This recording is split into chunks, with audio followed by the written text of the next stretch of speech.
ricordiamo di lasciare tutto per ulteriori informazioni sulla sicurezza. Potete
fare questa base, no?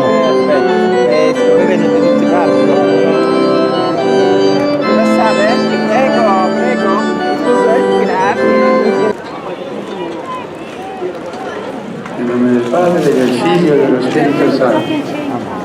I'd like to assure you of their prayers for your ministry as the successor of Peter. At the end of the audience, we will sing together the Our Father in Latin. The words are found on the back of your ticket. His Holiness will extend his blessing to the members of your family at home. He also intends to bless any religious articles you may have brought for this purpose. And in a special way, his blessing goes to all children and young people, the elderly and sick, and those recently married.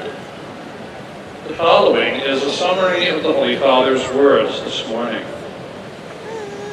Dear brothers and sisters, in our continuing catechesis on the Ten Commandments, we now consider the injunction against killing.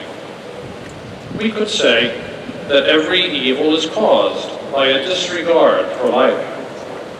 Assaults upon life occur in many situations, from war and exploitation to the suppression of the vulnerable, elderly, and unborn. Ultimately, it is fear that gives rise to the rejection of life. To welcome the other, however, challenges such fear. We see the attitude that welcomes rather than rejects life in the heart-rending concern of parents for a sick child. Their desire to protect and save is a sign of life's precious value, seen above all in those who suffer, who are in fact God's gift, and who help us to grow in His love. God's love is the only authentic measure of life, whose secret is revealed by Jesus, who embraced the rejected, weak, poor, and sick throughout His life and upon the cross. In the midst of our weaknesses, Christ seeks our hearts in order to reveal to us the joy of love. As the Gospel reminds us, God so loved the world that He gave His only begotten Son, that whoever believes in Him should not perish, but have eternal life. Saluto I pellegrini di lingua inglese presenti all'odierna udienza, specialmente i gruppi provenienti da Inghilterra, Scozia, Irlanda, Australia, Giappone, Malesia, Filippini, Sri Lanka, Canada, Curaçao e Stati Uniti d'America. Su tutti voi e sulle vostre famiglie invoco la gioia e la pace del Signore nostro Gesù Cristo. Dio vi benedica. I greet all the English-speaking pilgrims and visitors taking part in today's audience, particularly the groups from England, Scotland, Ireland, Australia, Japan, Malaysia, the Philippines, Sri Lanka, Canada, Curaçao, the United States of America. On all of you and your families, I invoke the joy and peace of our Lord Jesus Christ. God bless you all.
The ancient Myconians worshipped particularly god Dionysus, the god of the great harvest. You know, he was one of the 12 gods of Olympus. You know, these 12 gods of Olympus were the ones the ancient Greeks worshipped: Zeus, Apollo, Poseidon, Artemis, Aphrodite, Hera, and all those. The Myconians considered Dionysus, god Dionysus, to be the protector of the place, and they had made a temple dedicated to him. They had him depicted on their coin, and they had named 2 months of their calendar after his name. And it isn't a coincidence that he was the protector of the island. There is for many centuries on the island a very fine type of wine was produced, and as a matter of fact, until now we still have 2 wineries on the island. Now we have left the town behind us, so we'll get to see the landscape, now the countryside. You will see that the island is very dry. Actually, Mykonos is one of the most dry places in Greece. At continental Greece and on many islands we have a lot of forests and lakes and rivers, but this place is really dry for 3 main reasons. First of all, because the ground is very rocky. You will see we have all these rocks scattered everywhere. Actually, the whole island is a huge pile of granite. The second reason why the island is very dry is that it does rain a lot here. It rains rarely. At the most it rains 7 days a year for some hours. So it's quite dry, as you already see. And now it's green, believe me, because we had some rainy days, some 20 days before. So we have this green color, but for a long time the island is actually brown. And the third reason why the island is so dry is that the people of the island nowadays are into tourism. Tourism is the main industry of the island, so people don't have any time to cultivate the land, so they have abandoned it. Of course, if you are lucky enough to have a Myconian friend who still cultivates a piece of land, you may get lucky to taste some of the most tasty potatoes and tomatoes ever. Believe me, because the people here on this island still use the old seeds, which are adapted to this lack of water, so the vegetables keep their own juices and they're very tasty. And in addition to that, the salt in the atmosphere makes everything even more tasty.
So the locals who stay behind, many of them are occupied into artistic activities during the winter. We have a chorus here, an orchestra, a movie making team, a theatrical team. People attend artistic lessons like mosaic making or sculpture. But at the beginning of every spring, everyone has to return back to work, as everything you see has to be renovated, restored, repainted after the long winter and the strong wind we have.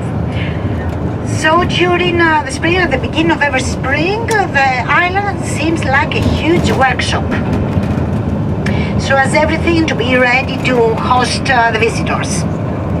The island has a medical center, not a hospital. It has enough schools, not a university. So if someone needs a surgery, he has to arrange it at the nearby island of Syros, where we have a hospital, or to Athens.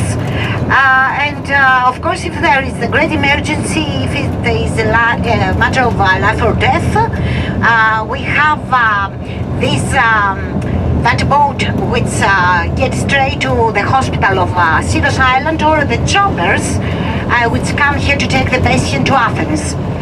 If someone wants to study, he has to get to another, to bigger city of Greece, to study at the university there for 4 or 5 years. But thankfully the youths always return because they find immediately job to the family business, into tourism, and because they love their island.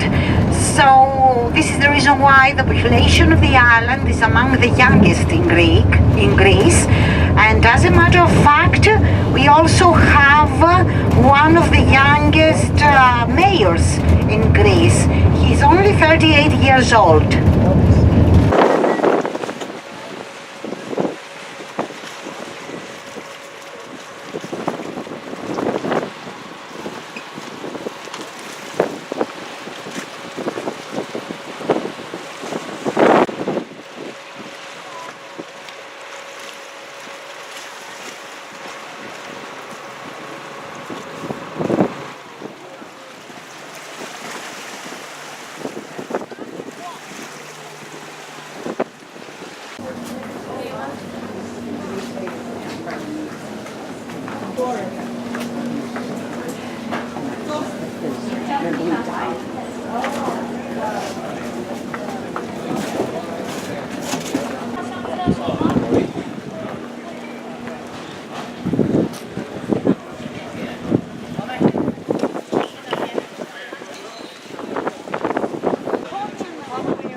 with nice old-style houses that were built in 19th century or early 20th century.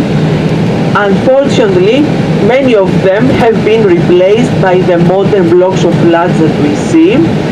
However, still some of them have been preserved, like one here on the right side, and another one that we are going to see that has been recently restored and refurnished. You see this one. Yes, it's very beautiful and proves that here rich persons used to live, and still, of course, this area holds a high position in the rank of real estate market in Athens. Athens. And Piraeus, of course. We are still in Piraeus, in this part of Attica. And here we see some old-style houses on the left side that have been preserved.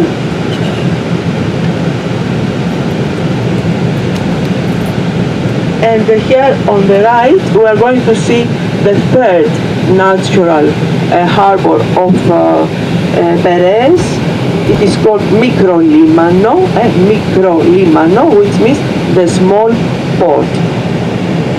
This word consists of two words, micro and limano. Micro in English and limani, which in Greek means port. So the small port. Micro, like microphone, microchip, it's a Greek word.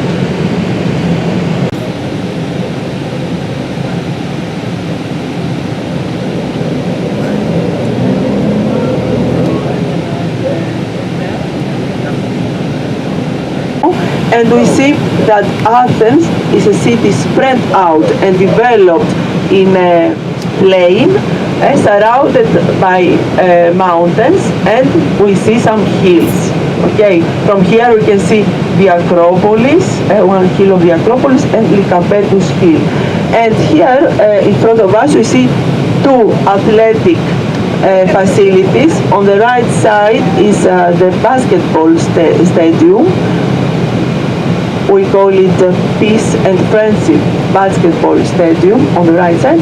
And right across is another stadium, the soccer stadium of Olympiakos Athletic Club.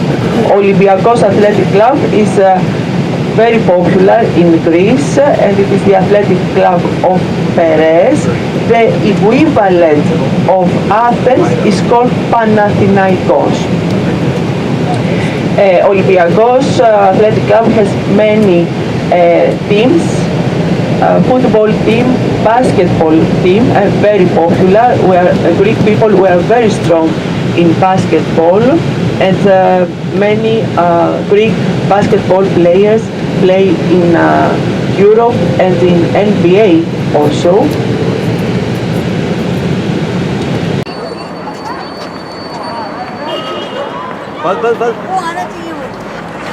So, let me tell you about this place. It's very important. It was first built in the 4th century BC to host athletic events in honor of goddess Athena. So, in the 4th century BC, they made here at the same place a stadium without seats. However, they chose this place to have the pits for the track and field events, games, on this long rectangular place, location between the two hills, and ready and a place for the spectators, the seats for the spectators, because at first they didn't make seats for the spectators, neither in stadiums nor at the theaters. People used to sit on the ground. And the other thing that was very important about this place is that underneath this avenue there was a river that used to flow, an ancient river named Ilissos, dried artificially in modern times. But at that period there was this river, so the athletes had place water to wash their bodies. We see now 3 buildings in the row that were built in the second half of 19th century. The first is the Academy. It is in neoclassical style. And it is inspired by Erechtheion. Erechtheion is a building that we are going to see on the Acropolis. It is so it is in a neoclassical style with the scrolls like spirals, you see, that decorate the capitals of the columns. We see the goddess Athena on the left side with her spear and her shield, and Hermes, the god protector of arts and sciences, on the right with his lyre, and in front seated Socrates and Plato. Socrates on the right, Plato on the left. The two philosophers that were born in Athens, because Aristotle was born in North Greece, in Macedonia.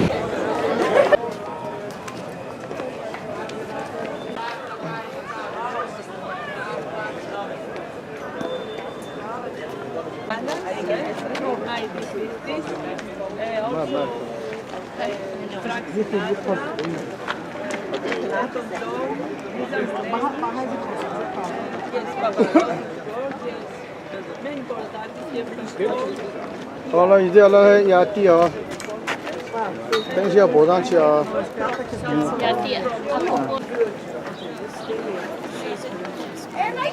Acropolis was used as a religious center, a place of worship, to honor goddess Athena, the patron goddess of the city. However, Acropolis means the upper town, from Akron, which means the top, like the acrobat, someone who walks on the top, and city, polis, which is the city in Greek. So Acropolis was at first a residential area for the king to live and the aristocrats. There was the palace. This happened in around 12th century BC. However, later on, people decided to make a religious center and made temples in honor of goddess Athena. First temples of limestone, and then they were replaced by temples of marble.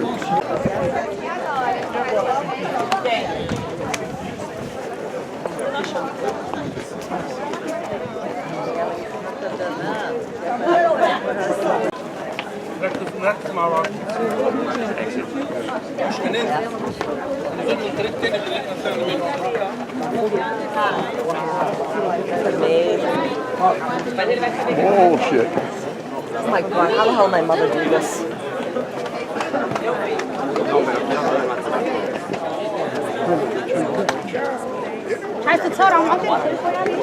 Relax, also relax. تطلعي فوق وصوريني كده.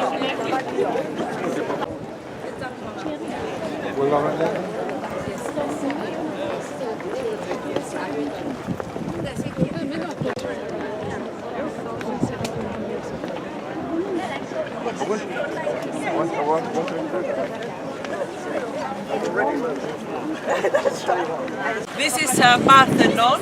This here is Parthenon. In Greek means virgin.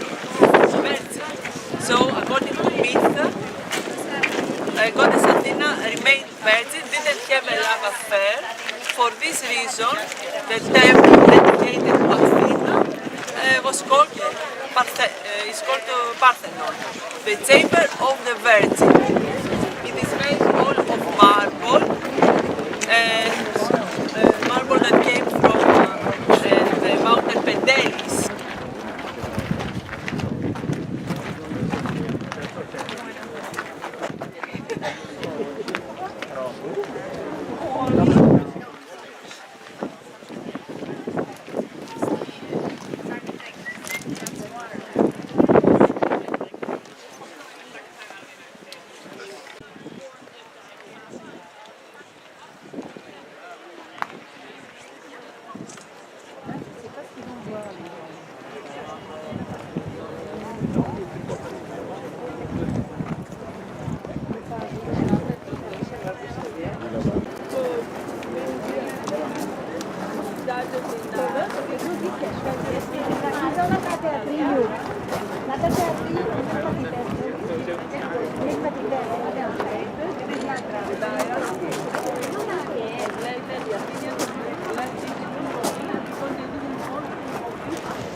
Thanks for watching.